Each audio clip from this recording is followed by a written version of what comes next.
ప్రొద్దుటూరు మండలంలో కొత్తగా నిర్మించిన ఎంఈఓ కార్యాలయాన్ని ఎమ్మెల్యే వరదరాజులరెడ్డి బుధవారం ప్రారంభించారు.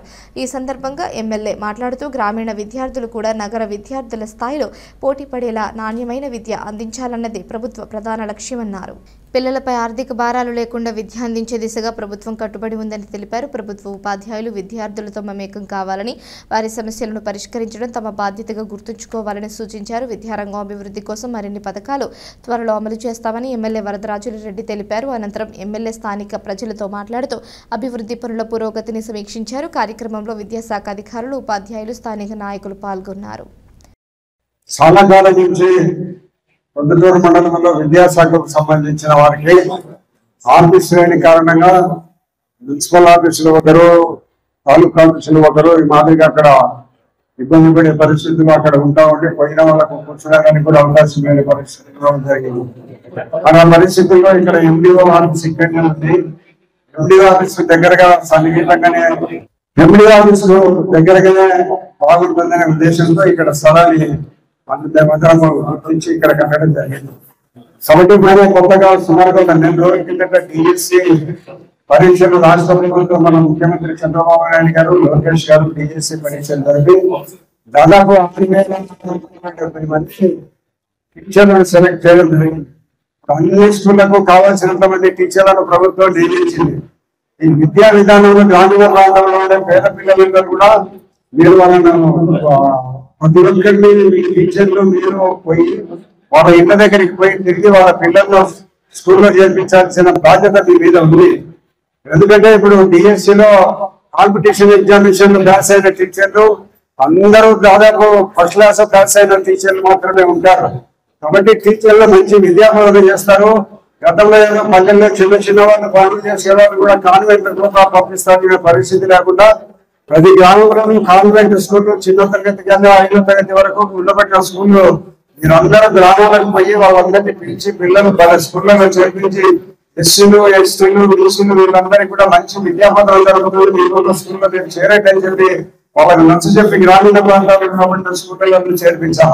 మంచి క్వాలిఫైడ్ టీచర్స్ వచ్చినారు. మీ వాటికి అన్ని రకాల ఈ స్కూల్లో బాగా విద్యను బోధించడం జరుగుతుందని మీరు పోయి గ్రామీణ ప్రాంతాలలో సర్పంచులు, ఎంపీటీసీలు అందరినీ కలిసి మాట్లాడి ఆ ఊర్లో గ్రామ సభలు పెట్టి పిల్లలందరినీ టీచర్లకు స్కూళ్ళలో చేర్పించండి. మీరు కేవలం ఆఫీస్కే పరిమితం అయ్యే పరిస్థితి లేకుండా వారంలో 3 రోజులు మండలంలోనే ఉండబడిన స్కూళ్ళను మీరు పరిశీలన చేయండి. స్కూల్లో ఏం జరుగుతుంది, ప్రభుత్వ నిబంధనల ప్రకారం టీచర్లు వస్తున్నారా, అక్కడ ఎంతమంది పిల్లలు ఉన్నారు, ఎంతమంది చేరిన తర్వాత మళ్ళా మధ్యలో డ్రాప్ అవుట్స్ అయినారు, ఇవన్నీ కూడా మీరు చూసి టీచర్లు ఒక అలర్ట్ చేసి వాళ్ళందరినీ గ్రామీణ ప్రాంతాల్లో ఉండే పిల్లలకందరికీ మంచి విద్యాబోధన చేయాల్సిన బాధ్యత ప్రభుత్వం. ఇప్పుడు మనకు కావాల్సిన అవసరాలు తెలుస్తూ ఉన్నప్పుడు మనం పిల్లల కోసం నియోగించి స్కూళ్ళను ఏర్పాటు చేసినాం కాబట్టి మనమందరం కూడా గ్రామీణ ప్రాంతాల్లో పోయి తిరిగి అదేలాగా పిల్లలందరినీ చేర్పించుకునే ప్రయత్నం చేయండి. బిఏ, బిఎస్సి, బీకామ్ డిగ్రీ చదువుకునే వాళ్ళే ఇక్కడ టీచర్లుగా ఉంటారు. మన కాన్వెంట్ స్కూళ్ళల్లో 1వ తరగతి వాళ్ళకు 10వ తరగతి వాళ్ళు చెప్తాంటారు, 10వ తరగతి వారికి ఇంటర్మీడియట్ చెప్తాంటారు. కాబట్టి పూర్తి విద్య కూడా అన్ని రకాల డిఎస్సి పరీక్షల్లో, కాంపిటీషన్ పరీక్షలో చేతులైన ఉపాధ్యాయులు చదువు చెప్తారు. కాబట్టి ఆ కాన్వెంట్లలో జరిగే 10వ తరగతి ఇంటర్మీడియట్ బిఏ క్వాలిఫికేషన్ లేకుండా కాన్వెంట్ స్కూళ్ళలో చెప్పడం జరుగుతుంది. హైలీ క్వాలిఫైడ్ టీచర్లు మనకు వచ్చినారు. కాబట్టి గ్రామీణ ప్రాంతాల్లో మీరు అందరూ ఊర్లలో తిరిగి పిల్లలందరినీ మన గ్రామీణ ప్రాంతాల్లో ఉండబడిన స్కూళ్ళను చేర్పించాలనేది నేను మీకు ఉద్యోగ అధికారులకు ఆదేశిస్తూ, అదే మరి గ్రామీణ ప్రాంతాల్లో మధ్యాహ్న భోజనం ఎట్లా జరుగుతూ ఉంది, మీరు ప్రతి స్కూల్లో సమయంలో పోయి ఒక స్కూల్ ఒక రోజు అట్లా పోయి అక్కడ మధ్యాహ్నం భోజనం విషయంలో బాగా జరుగుతుందా లేదా మీరు కూడా అక్కడనే భోంచేయండి. పిల్లలకు నాణ్యమైన భోజనం పెట్టుకుంటారా లేదని గమనించండి. మరి అక్కడ బిల్లులు రాకుండా ఉన్నాయని కూడా వాళ్ళు చెప్తా అంటారు. ఆ బిల్లుల విషయం కూడా మా దృష్టికి తీసుకొని వచ్చి ప్రభుత్వంతో మాట్లాడి మా బిల్లులు కూడా ఇప్పించే ప్రయత్నం చేస్తాం. కాబట్టి మన ఆంధ్రప్రదేశ్ అన్ని రకాల మన ముఖ్యమంత్రి చంద్రబాబు నాయుడు గారు, మన విద్యాశాఖ మంత్రి లోకేష్ గారు మరి అన్ని ఇప్పుడు 6,670 మందిని మాత్రమే తీసుకున్నారు. మళ్ళా డిఎస్సి జనవరిలో ఉంటారు. మళ్ళా పరీక్షలు జరిపి మళ్ళా కొన్ని వేల మంది ఉద్యోగస్తులు తీసుకోవడం జరుగుతుంది. మన ఆంధ్రప్రదేశ్ మొత్తము విద్యకు వైద్యానికి అధిక ప్రాధాన్యత ఇవ్వడం జరుగుతుంది. ఈ విద్యా వైద్యం ఉంటే ప్రతి ఒక్కరికి పేదవాడి అందరికీ విద్య కావాలా, పేదవాడి అందరికీ కూడా వైద్యం కావాలనే ఒక మంచి ఉద్దేశంతో మన ముఖ్యమంత్రి గారు ఈ రాష్ట్రాన్ని ముందుకు తీసుకుపోయే పరిస్థితుల్లో ఉన్నారు. మనమందరి మీ అందరి సహాయ సహకారాలతో మరి పోయిన సంవత్సరము తెలుగుదేశం పార్టీ అధికారంలోకి రావడం జరిగింది. మరి అదే ప్రతిపక్ష పార్టీ అయిన వైఎస్ఆర్సీపీకి కేవలం 11 సీట్లకే పరిమితమైంది. 164 సీట్లు విశ్రమ ప్రభుత్వానికి, కుటుంబ ప్రభుత్వానికి వస్తే 11 సీట్లకే పరిమితమైనాడు. ఎంత అద్భుతమైన పరిస్థితుల్లో ఆయన పరిపాలన ఉండేదానికి దీన్ని నిదర్శనం. కాబట్టి మనమందరం కూడా ఏ ప్రభుత్వం మంచి చేస్తుంది, ఏ ప్రభుత్వం అయితే మన యొక్క సమస్యలను పరిష్కారం చేయాలి. మీరందరూ ఏ ప్రభుత్వం మనకు మన గ్రామీణ ప్రాంతాలలో ఏ ప్రభుత్వం అయితే అభివృద్ధి చేస్తుంది, ఏ ప్రభుత్వం అయితే నీటిపారుదల ప్రాజెక్టులను కడతా ఉంది, ఏ ప్రభుత్వం అయితే అన్ని రకాల ప్రజల సంక్షేమం చేస్తూ ముందుకు తీసుకుపోతాయని మీరు ఆలోచించి భవిష్యత్తులో కూడా మనం మన రాబోయే పంచాయతీ ఎన్నికలు కానీ మళ్ళీ మున్సిపల్ ఎన్నికలు కానీ ఇవన్నీ కూడా ఉన్నాయి. మనం ఈ 2 ఎన్నికల్లో కూడా ఇదే స్ఫూర్తితోనే మనం పార్టీని గెలిపించుకోవాల్సిన బాధ్యత మన.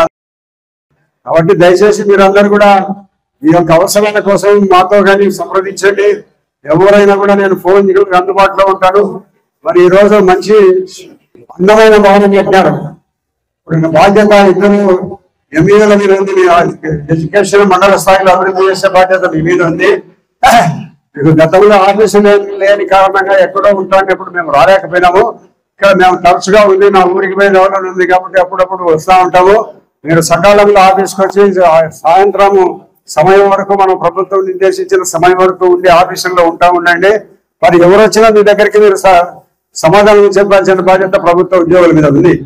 కాబట్టి ఎవరు వచ్చినా కూడా టీచర్ల సమస్యలు కానీ పిల్లల సమస్యలు కానీ ప్రభుత్వంలో వచ్చి మీతో ఎవరు మాట్లాడినా కూడా వారి సమస్యలు స్పందించి వాళ్ళకు సమస్యలు పరిష్కరించాల్సిన బాధ్యత మీ మీద ఉంది. అదే మాదిరిగా మనం ఏమనుకుంటున్నామంటే పిల్లలు స్కూల్కి పోతాడంటే చదువుకుంటామని అనుకుంటున్నాం. స్కూల్కి పోతాడు ఏం చదువుతాడో మన టీచర్లను సంప్రదించి స్కూల్ పోయినంటే వాళ్ళకి రోజు ఇచ్చిన ఒక లెసన్ పాఠాలను పూర్తి చేస్తున్నాడు లేదా బాగా చదువుతున్నాడు లేదని నెలకు ఒకసారి టీచర్లతో పోయి మాట్లాడాల్సిన తర్వాత పిల్లల తల్లిదండ్రుల బాధ్యత కూడా ఉంది.